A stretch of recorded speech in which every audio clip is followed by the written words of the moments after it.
तो हम जो है वो अपना लेक्चर स्टार्ट करते हैं। अच्छा, यहाँ पर आपके पास सबसे पहली चीज जो मैं आपको पढ़ाने जा रही हूँ वो है एनिमल टिश्यूज। ठीक है, सबसे पहले तो इस चीज को जरा रिकॉल करें, जो आप लोगों को टिश्यूज के बारे में मुसलसल बताती रही हूँ मैं कि टिश्यू किस तरीके से बनते हैं। तो आपको ये बात याद होगी कि टिश्यू की डेफिनेशन आपको बताई थी कि जितने भी सिमिलर फंक्शंस परफॉर्म करने वाले सेल्स होते हैं, यानी एक जैसा काम करने वाले जितने भी सेल्स होते हैं, वो जब कंबाइन होते हैं तो वो टिश्यूज बनाते हैं। ठीक है, यानी कि अगर मस्कुलर टिश्यू बन रहा है तो मस्कुलर टिश्यू बनाने के लिए जितने भी मसल सेल्स होंगे वो सब कंबाइन होंगे और फिर मस्कुलर टिश्यू बनेगा। ठीक है, अगर आपने कार्डियक टिश्यू बनाना है, यानी वो टिश्यू जो हार्ट में पाया जाता है वो बनाना है, तो उसके लिए जितने भी सेल्स कंबाइन होंगे वो सारे कार्डियक सेल्स होंगे, जिसमें सारी कार्डियक की क्वालिटीज मौजूद होंगी, उसी का फंक्शन करने वाले वो सेल्स होंगे। वो सब आपस में कंबाइन होकर जो टिश्यू क्रिएट करेंगे वो कार्डियक टिश्यू कहलाएगा। तो सिमिलर फंक्शंस परफॉर्म करने वाले जितने भी सेल्स होते हैं वो ग्रुप के फॉर्म में कंबाइन होते हैं और फिर वो क्या बना लेते हैं, टिश्यूज बना लेते हैं। एनिमल टिश्यूज में हमारे पास 4 टाइप्स के एनिमल टिश्यूज हैं: epithelial tissue, connective tissue, muscular tissue और नर्वस टिश्यू। ठीक है, ये 4 तरह के सेल्स, 4 तरह के टिश्यूज हैं जो कि एनिमल्स में पाए जाते हैं। Animals means human being also. ठीक है, आप ये बात जानते हैं अच्छे तरीके से कि जब भी हम एनिमल का तस्करा करते हैं तो उसमें ह्यूमन बींग्स इंक्लूड होते हैं। तो जितने भी ये 4 टाइप के एनिमल टिश्यूज हैं ये हमारे अंदर भी पाए जाते हैं और जितने एनिमल्स हैं उन सबके अंदर पाए जाते हैं, यानी जितने भी यूकैरियोटिक ऑर्गेनिजम्स हैं, जिसमें मल्टी सेलुलर ऑर्गेनिजम्स होते हैं हमारे। सबसे पहला है आपके पास एपिथेलियल टिश्यू। एपिथेलियल टिश्यू होता क्या है? एपिथेलियल टिश्यू वो टिश्यू है कि जो बॉडी की पूरी सरफेस को कवर कर रहा है, यानी आपको इससे पहले ये बात बताई थी कि आपकी स्किन के अंदर की जो आउटर लेयर है वो पूरी की पूरी लेयर एपिथेलियल टिश्यू से बनती है। यानी अगर आपकी बॉडी पे, पूरी बॉडी पे जो स्किन मौजूद है वो पूरी स्किन एपिथेलियल टिश्यू से फॉर्म हुई हुई है। क्यों फॉर्म हुई हुई है? क्योंकि एपिथेलियल टिश्यू जो है उसके अंदर ये क्वालिटी होती है कि वो अपने अंदर एब्जॉर्ब करने की सलाहियत रखता है, किसी भी चीज को एब्जॉर्ब कर सकता है और किसी भी चीज को बाहर एक्सपेल आउट कर सकता है, निकाल सकता है। जैसे आपको मालूम है कि स्वेटिंग का प्रोसेस हमारे अंदर होता है, पसीना जो निकलता है, तो वो पसीना भी स्किन के थ्रू निकलता है। ठीक है, तो इसीलिए एपिथेलियल टिश्यूज जो है वो आपकी पूरी की पूरी स्किन पर मौजूद है, आपकी पूरी स्किन उससे बनी हुई है। और एपिथेलियल टिश्यू आपके पास जो है वो एक तरह का नहीं होता बल्कि मुख्तलिफ किस्म के होते हैं। एक तरह का एपिथेलियल टिश्यू नहीं पाया जाता बल्कि मुख्तलिफ किस्म के एपिथेलियल टिश्यूज हैं आपके अंदर पाए जाते हैं। और वो किस हिसाब से हैं आपके अंदर? वो इस हिसाब से हैं कि जितनी भी फंक्शंस हैं, स्ट्रक्चर्स हैं, उनकी बेसिस पर हम उनको अलग अलग कैटेगराइज करते हैं, अलग अलग उनके नाम रखे हुए हैं हमने। वो कौन कौन से हैं हमारे पास? हमारे पास जितने भी एपिथेलियल टिश्यूज हैं उसमें 3 तरह के हमारे पास एपिथेलियल टिश्यूज हैं। एक है स्क्वैमस, एक है क्यूबिकल और एक है कॉलमनर। ठीक है, कॉलमनर से आपको अंदाजा हो जाएगा कि जो कॉलम होता है उस कॉलम के जैसे जो आपके टिश्यूज होंगे वो कॉलमनर टिश्यूज कहलाएंगे। अच्छा, पहले इससे पहली चीज जो आपको पता होनी चाहिए वो ये है कि सबसे पहले हम स्ट्रक्चर की बेसिस पर जब उसको डिफाइन करते हैं एपिथेलियल टिश्यू को, तो हमारे पास सिंपल और स्ट्रेटिफाइड टिश्यूज आते हैं। ठीक है, सिंपल का मतलब होता है सिंगल लेयर और स्ट्रेटिफाइड का मतलब होता है 2 और मोर देन 2 लेयर्स। ठीक है, क्या बताया मैंने आपको? सिंपल का मतलब है सिंगल लेयर और स्ट्रेटिफाइड का मतलब है 2 और मोर देन 2 लेयर्स। ठीक है, ये मिलकर आपके टिश्यूज को फॉर्म करते हैं। अब हमारे पास जो सिंपल टिश्यूज हैं वो सिंपल टिश्यूज भी 3 तरह के हैं: स्क्वैमस, क्यूबिकल और कोलुमनर। और इसी तरीके से स्ट्रेटिफाइड भी हमारे पास 3 तरह के हैं: स्क्वैमस, क्यूबिकल और कोलुमनर। अच्छा, दूसरी बात ये कि मैंने नोट्स में आप लोगों को डायग्राम्स नहीं दिए हैं। मैंने आपको डायग्राम्स उसमें इस वजह से नहीं दी क्योंकि ये डायग्राम्स जो हैं इसकी प्रैक्टिस आपको बुक से करनी है, और बुक अगर आपके पास नहीं है तो मैं इसकी इमेजेस आपके साथ शेयर कर दूंगी। आपने ये डायग्राम्स की प्रैक्टिस लाजमी करनी है क्योंकि जब भी आपके पास टिश्यूज का क्वेश्चन आता है बोर्ड में तो आपको टिश्यूज के क्वेश्चन में डायग्राम्स लाजमी बनानी होती हैं। अगर आप डायग्राम नहीं बनाएंगे तो आपके मार्क्स आपको पूरे तरीके से नहीं मिलेंगे। ठीक है, स्क्वैमस। अब स्क्वैमस का नाम जब भी हम सुनते हैं तो स्क्वैमस से हमें समझ में आता है कि एक ऐसी चीज कि शायद जिसके अंदर कोई फैटी चीज मौजूद हो या चिकनाहट मौजूद हो, उस चीज को आप स्क्वैमस कहते हैं। बिल्कुल दिमाग में वो चीज आती है। सिंपल स्क्वैमस एपिथेलियम हमारा वो टिश्यू है या वो एपिथेलियल टिश्यू है जो कि लंग्स के एल्वियोलाई में पाया जाता है। ठीक है, एल्वियोलाई से आपको फौरन याद आ जाना चाहिए कि एल्वियोलाई हम किसको कहते हैं। आपके लंग्स के अंदर जो सबसे छोटा स्ट्रक्चर होता है जिसकी मदद से आप ऑक्सीजन को स्टोर करते हैं, जिसमें आप कार्बन डाइऑक्साइड को स्टोर करते हैं और उसके अंदर से कार्बन डाइऑक्साइड को निकालना और रखना, ये सब काम जो हो रहा होता है वो एल्वियोलाई का काम होता है, जो मुसलसल अपने अंदर ऑक्सीजन गैस को रखता है और ऑक्सीजन गैस को ब्लड में भेजता है, ब्लड में से कार्बन डाइऑक्साइड निकालता है, उसे अपने अंदर रखता है। तो ये पूरा फंक्शन कौन परफॉर्म करता है? एल्वियोलाई परफॉर्म करता है। ठीक है, तो ये जो एल्वियोलाई बनता है ये किस टिश्यू से बनता है? ये बनता है सिंपल स्क्वैमस एपिथेलियम से बनता है। ठीक है, उसके बाद हमारे पास जो सेकेंड टिश्यू है वो कौन सा है? Simple cuboidal एपिथीलिया। सिंपल क्यूबॉइडल एपिथीलिया ये किस चीज को, मतलब ये किस चीज को फॉर्म कर रहा है, ये कहाँ पाया जाता है?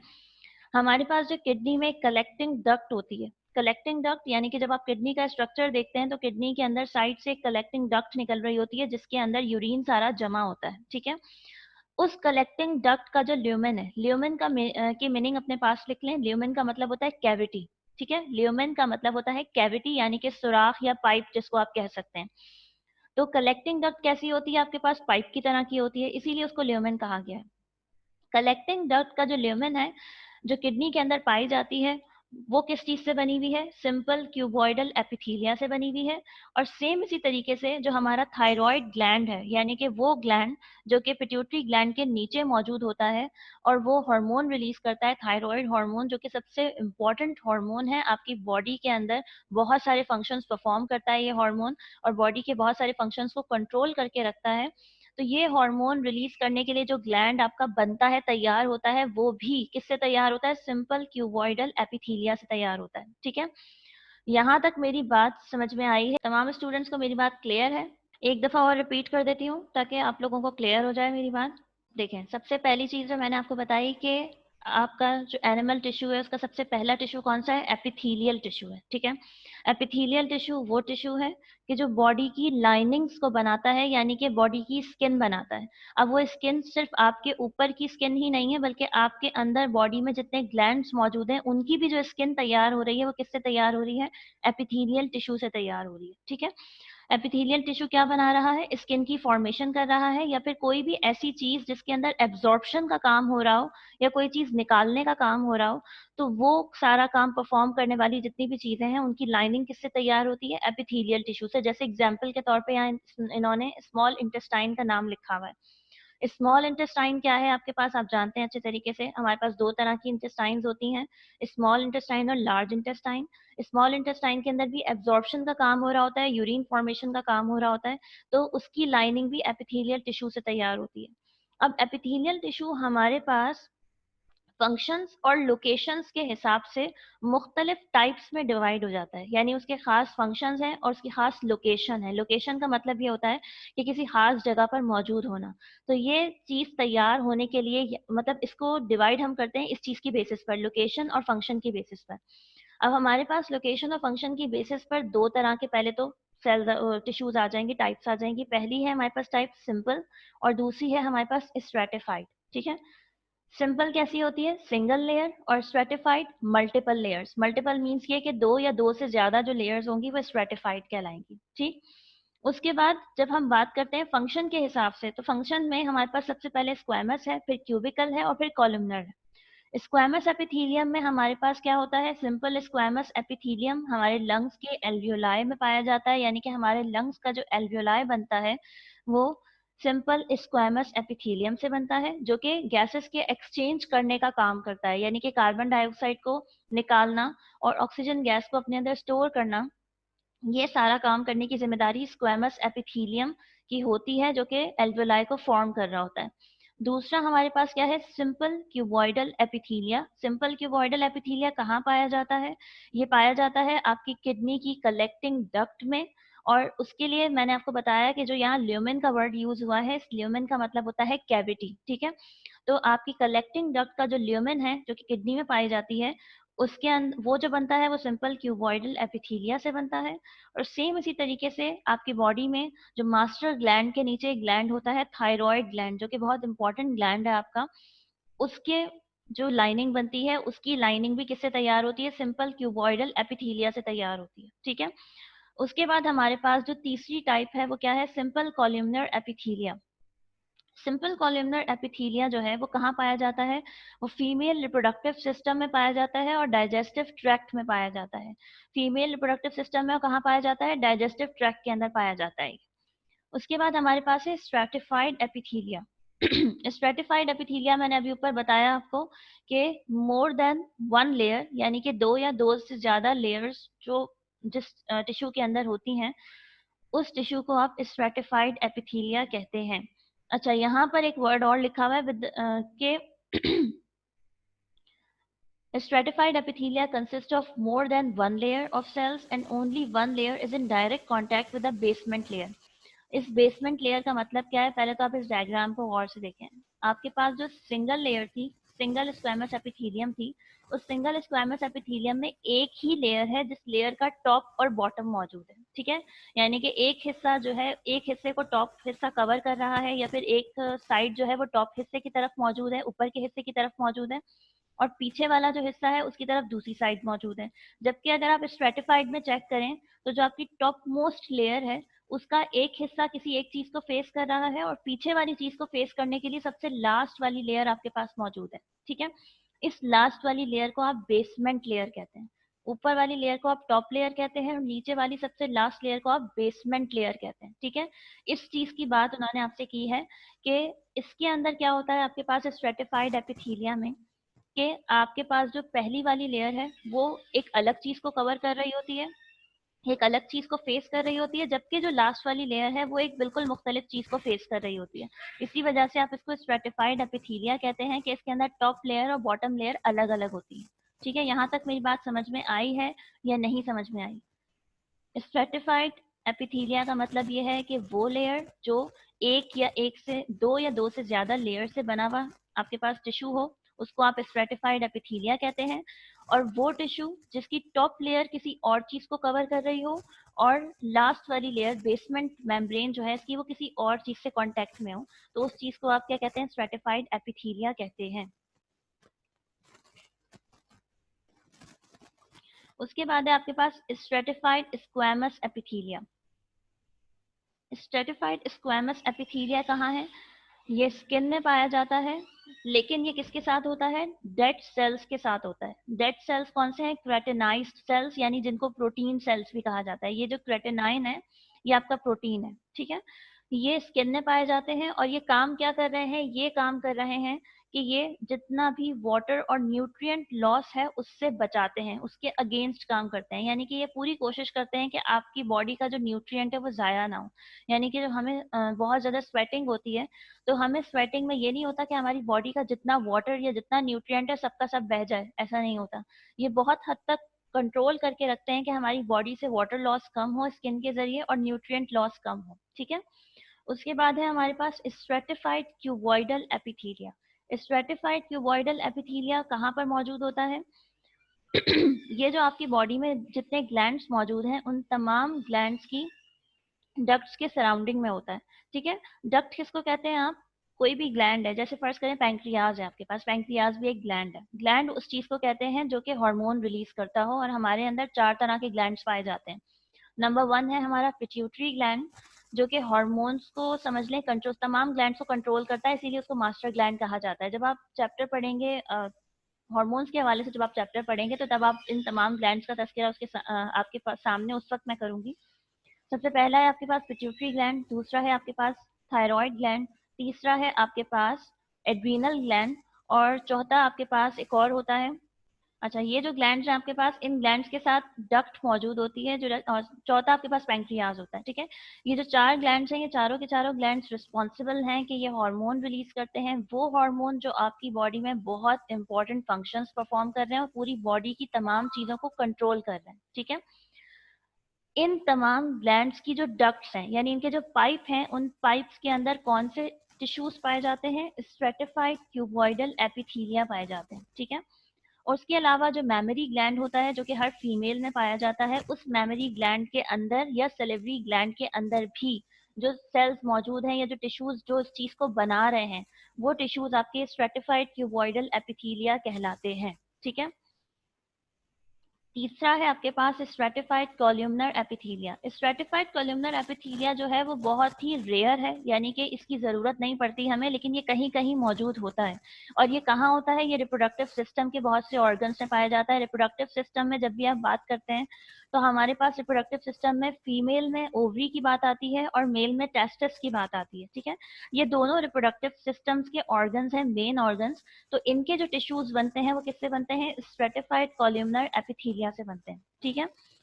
उसके बाद लास्ट आपके पास जो दिया हुआ है इन्होंने, वो ट्रांजिशनल एपिथेलिया दिया हुआ है। ट्रांजिशनल एपिथेलिया का ऊपर कोई तस्करा नहीं था, क्योंकि ये जो है एक तरह से इस आपका जो स्ट्रेटिफाइड एपिथेलिया है उसी की एक सब टाइप है। सब टाइप किसको कहते हैं आप? सब टाइप उसको कहते हैं कि एक चीज जो है वो दूसरी चीज का एक छोटा सा हिस्सा हो, तो उसको आप सब, जिस तरह से आप मैथमेटिक्स में सबसेट पढ़ते हैं तो एक सेट का जो एक पार्ट होता है उसे आप सबसेट कहते हैं। इसी तरीके से आपके पास यहाँ पे ट्रांजिशनल एपिथेलिया क्या है? एक सबसेट है स्ट्रेटिफाइड एपिथेलिया का, जो कि आपके एक्सक्रीटरी सिस्टम में पाया जाता है। यानी कि हमारी बॉडी में जो एक्सक्रीटरी सिस्टम है उसमें हमारे पास किडनी मौजूद है और हमारे पास लार्ज इंटेस्टाइन मौजूद है। और आपको ये बात मालूम है कि हर ऑर्गेनिज्म दो तरह के वेस्ट प्रोडक्ट रिलीज करता है। एक वेस्ट प्रोडक्ट यूरिन कहलाता है और दूसरा फीसेस कहलाता है, ठीक है। उनको रिलीज करने के लिए या उनकी फॉर्मेशन के लिए जो एक्सक्रीटरी सिस्टम बनता है आपके अंदर, यानी जो किडनीज का एक पूरा एक्सक्रीटरी सिस्टम आपके अंदर तैयार होता है, वो एक्सक्रीटरी सिस्टम कौन से टिश्यूज से बनता है? ट्रांजिशनल एपिथेलिया से बनता है, ठीक है। यहाँ तक मेरी बात समझ में आई है या नहीं समझ में आई? ये लेक्चर बेटा रिकॉर्ड होने के बाद आपको मिल जाएगा, ठीक है। तो आप उसको बार बार सुनेंगे तो अगेन सुनने से आपको ये बातें मजीद क्लियर हो जाएंगी। एकदम से सबको समझ में नहीं आता, मुझे मालूम है, लेकिन जब आप बार बार सुनेंगे तो आपको इंशाल्लाह जरूर समझ में आ जाएगा, ठीक है। नेक्स्ट है हमारे पास यहाँ पे कनेक्टिव टिश्यू। कनेक्टिव का मतलब ये होता है कि वो चीज जिसका एक दूसरे के साथ लिंक हो। बेटा ट्रैक्ट डक्ट को ही कहते हैं, TRACT, ट्रैक्ट जो होता है ना वो डक्ट को ही कहते हैं। डक्ट का मतलब होता है पाइप, यानी हम बायो में पाइप का वर्ड इस्तेमाल नहीं करते, हम हमेशा डक्ट या फिर ट्रैक्ट का वर्ड इस्तेमाल करते हैं। जैसे आपके अंदर एसोफेगस है डाइजेस्टिव सिस्टम में, तो ये भी एक डक्ट है और ये ट्रैक्ट कहलाएगी, ठीक है। अच्छा जी, नेक्स्ट है आपके पास कनेक्टिव टिश्यू। कनेक्टिव का मतलब ये होता है वो चीज जो एक चीज को दूसरी चीज के साथ कंबाइन कर रही हो, उसे आप कहते हैं कनेक्टिव टिश्यू, ठीक है। जैसे कि आपकी बॉडी में जो सबसे मेन कनेक्टिव टिश्यू है जिसको हम हमेशा पढ़ते हैं वो होता है ब्लड। लेकिन यहाँ आप चार तरह के कनेक्टिव टिश्यूज पढ़ेंगे कि जो आपस में एक दूसरे के साथ लिंक क्रिएट करते हैं और सपोर्ट करते हैं, ठीक है। सबसे पहला जो कनेक्टिव टिश्यू है आपके पास वो क्या है?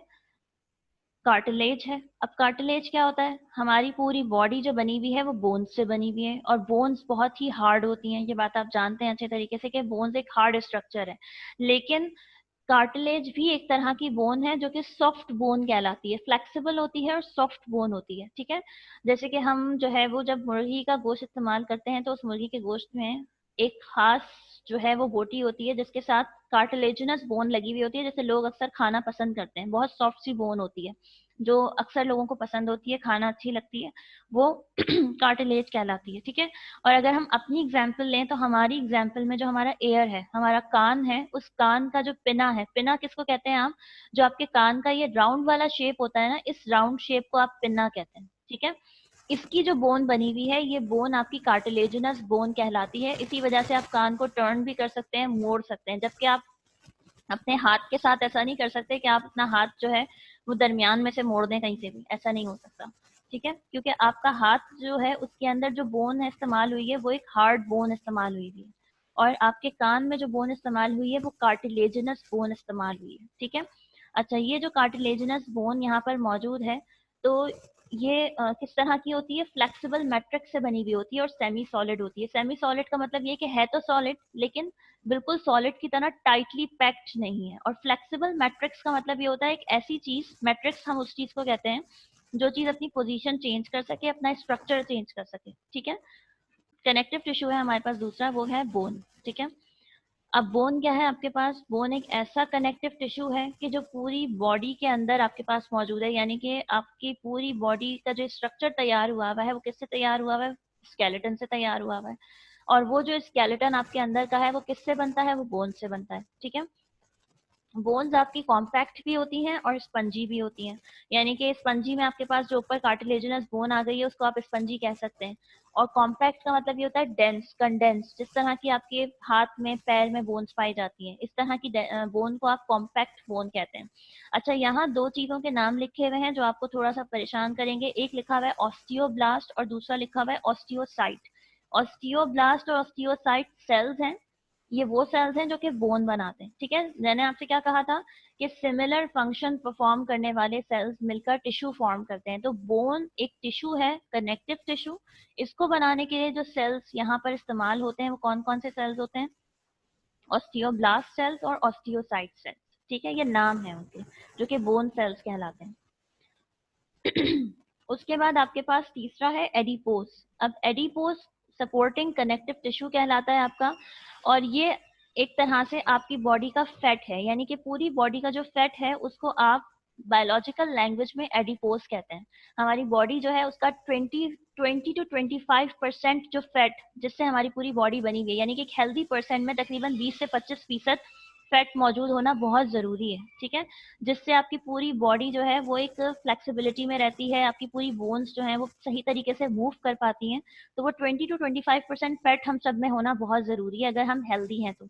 और जिनके अंदर ये 25 से एक्सीड कर जाएगा वो लोग मोटा होना शुरू हो जाएंगे, और जिनके अंदर ये 20 से बिलो चला जाएगा तो उनके अंदर फैट की कमी हो जाएगी। फिर उन्हें एक्स्ट्रा फैट सप्लीमेंट्स लेने को कहा जाएगा कि वो जो है वो चिकनाई वाली चीजें खाएं या कैस्टर ऑयल बहुत ज्यादा पिएं, ताकि उनके अंदर फैट कंट्रोल में आ सके। ठीक है, या वो बटर का इस्तेमाल, मक्खन का इस्तेमाल उन्हें बहुत ज्यादा करने को कहा जाएगा। तो आपकी बॉडी का जो पूरा फैट है वो क्या कहलाता है? एडिपोज। और एडिपोज भी आपका एक कनेक्टिव टिश्यू है, क्योंकि वो तमाम चीजों को कंट्रोल में रखता है, कनेक्ट करके रखता है एक दूसरे के साथ। तमाम बोन्स जो है वो एडिपोज की वजह से ही मूवमेंट के काबिल रहती हैं। और सबसे लास्ट है आपके पास connective tissue, blood.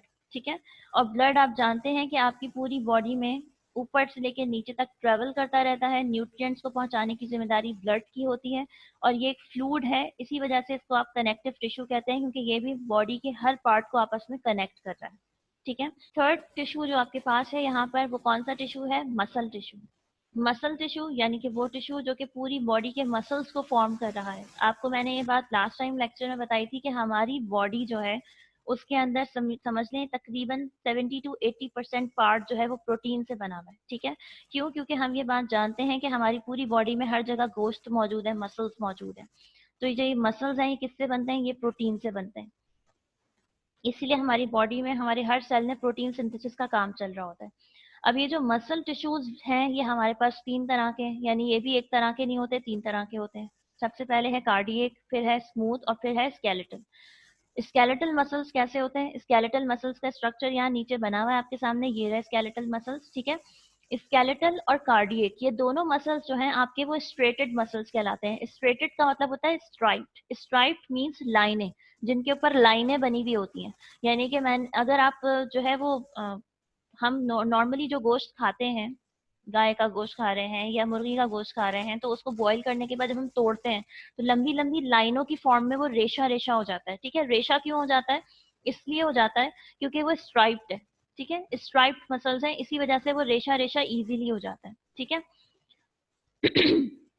Skeletal muscles आपके कैसे होते हैं? स्ट्राइप्ड मसल्स होते हैं, और ये वो मसल्स हैं जो क्या आपकी रोजाना या रोजमर्रा की जो जिंदगी है उसके अंदर मुसलसल आपके काम आ रहे हैं, यानी कि इनकी जरूरत आपको रोज पड़ती है। क्यों? क्योंकि ये स्केलेटल मसल्स ऐसे मसल्स हैं कि जो आपकी बोन्स के साथ अटैच्ड होते हैं टेंडन्स की मदद से। टेंडन किसको कहते हैं आप?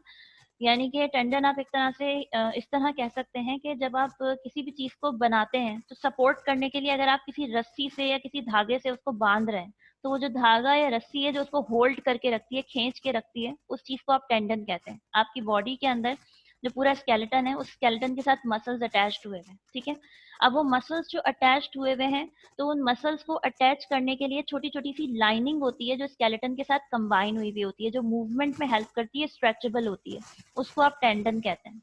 ठीक है, टेंडन का मतलब समझ में आया या नहीं समझ में आया? टेंडन आप सिर्फ समझ लें एक सपोर्टिंग टिश्यू को एक तरह से कहेंगे कि जो बोन्स को और मसल्स को आपस में अटैच करेगा। ठीक है, और मूवमेंट में हेल्प करेगा। अच्छा जी, अब ये जो स्केलेटल मसल्स हैं आपके, ये आपकी लेग्स में पाए जाते हैं और आपकी आर्म्स में। आर्म्स का मतलब क्या है, यानी कि बाजू। समझ लें कि आपके जो हाथ हैं पूरे, इनमें भी आपके पास स्केलेटल मसल्स हैं। आपके जो पैर हैं उनमें भी स्केलेटल मसल्स मौजूद हैं, क्योंकि ये मुसलसल मूवमेंट में आपको हेल्प कर रहे होते हैं, ठीक है। कार्डियक मसल्स, कार्डियक वर्ड बहुत आसान वर्ड है, वो वर्ड जिसको सुनते ही हमारे दिमाग में फौरन हार्ट का स्ट्रक्चर आ जाता है। कार्डियक मसल्स वो मसल्स हैं जो कि सिर्फ हार्ट के अंदर पाए जाते हैं, यानी आपका जो हार्ट है उसकी वॉल्स बनती हैं वो कार्डियक मसल्स से बनती हैं। और ये भी स्केलेटल मसल्स की तरह स्ट्रेटेड होते हैं, ठीक है, स्ट्राइप्ड है, स्ट्रेटेड है, लेकिन ये क्या है, वॉलेंट्री कंट्रोल में होते हैं।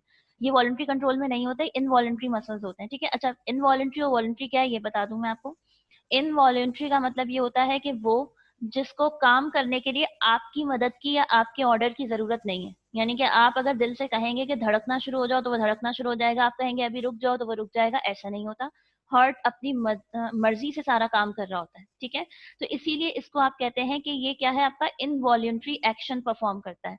और स्केलेटल मसल्स आपके कैसे हैं, स्केलेटल मसल्स आपके वॉलेंट्री एक्शन परफॉर्म करते हैं, यानी कि अगर आप अपने पैर को हिलाएंगे तो आपका पैर हिलेगा, तो आपका स्केलेटल मसल काम करेगा। अगर आप अपने पैर को नहीं हिलाएंगे, एक ही जगह बैठे रहेंगे, तो आपके स्केलेटल मसल्स भी रेस्ट पोजीशन में रहेंगे, ठीक है।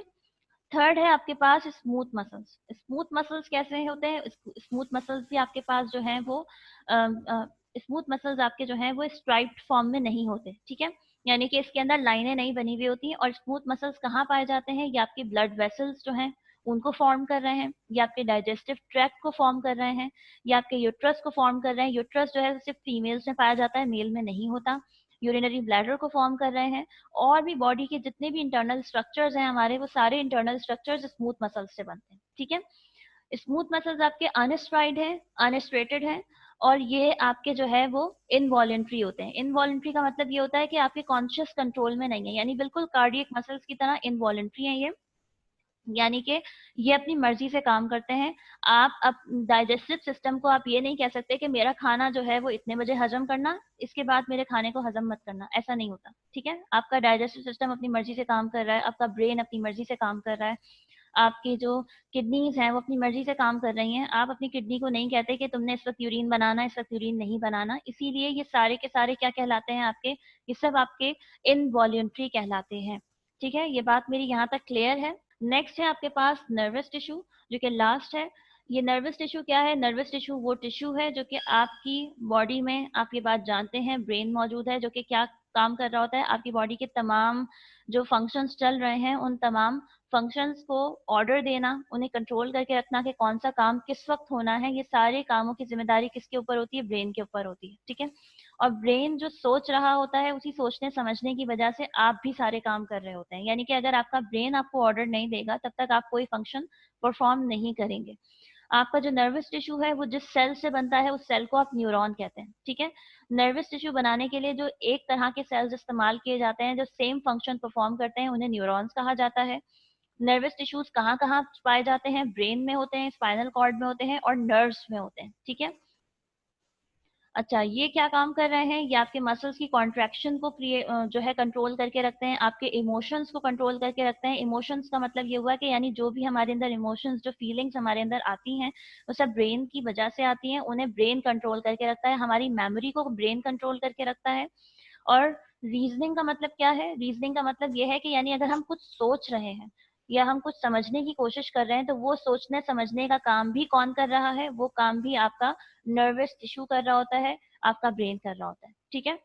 अब इन तमाम कामों को करने के लिए आपकी पूरी बॉडी में कहीं भी कोई भी फंक्शन हो रहा है, कहीं भी कोई भी काम हो रहा है, तो उस तमाम काम को करने के लिए जो मैसेजेस ऊपर से लेके नीचे तक फ्लो करते हैं इलेक्ट्रिक करंट की फॉर्म में, उन्हें आप नर्व इम्पल्सेस कहते हैं, ठीक है। यानी आपकी बॉडी में अगर आपके पैर में दर्द हो रहा है, आपके पैर में अगर दर्द हो रहा है, तो वो पैर के दर्द का आपको पता कैसे चलेगा। आपके पैर के अंदर जो न्यूरॉन्स मौजूद हैं, वो न्यूरॉन्स इस चीज को फील करेंगे, और फील करने के बाद वो इसका ऑर्डर लेके जाएंगे, किसके पास, मैसेज लेके जाएंगे ब्रेन के पास, ठीक है। वो जो मैसेज वो लेकर गए हैं, उस मैसेज को आप कहते हैं नर्व इम्पल्स, ठीक है। ब्रेन तक जो मैसेज जा रहा है, या ब्रेन से जो मैसेज निकल के अपनी डेस्टिनेशन तक पहुंच रहा है, यानी कि बॉडी के पूरे हिस्से में किसी भी खास हिस्से तक पहुंच रहा है, उसको आप नर्व इम्पल्स कहते हैं, ठीक है। यहाँ तक मेरी बात समझ में आई है? नर्व्स में और ब्लड वेसल्स में क्या डिफरेंस है बेटा? नर्व्स में और ब्लड वेसल्स में ये डिफरेंस है कि ब्लड वेसल्स जो है वो ब्लड को फ्लो करती है, ठीक है। ब्लड वेसल्स 3 तरह की हैं आपके पास और वो सिर्फ ब्लड को फ्लो कर रही हैं, जबकि नर्व्स आपकी क्या करती हैं, वो सिर्फ और सिर्फ नर्व इम्पल्सेस को फ्लो करती हैं। अक्सर जो है यूट्यूब पे वीडियोस आई हुई होती हैं आपके पास, उन वीडियोस के अंदर हम देखते हैं कि वो नर्व इम्पल्सेस को फ्लो बिल्कुल इलेक्ट्रिक करंट की तरह फ्लो करते हुए दिखाते हैं, यानी कि एक चिंगारी गुजर के गई है तो वो चिंगारी क्या है, वो नर्व इम्पल्स है, ठीक है। आपकी बॉडी में भी मुसलसल एक करंट दौड़ रहा है और वो जो करंट है उस करंट को आप नर्व इम्पल्स कहते हैं, ठीक है।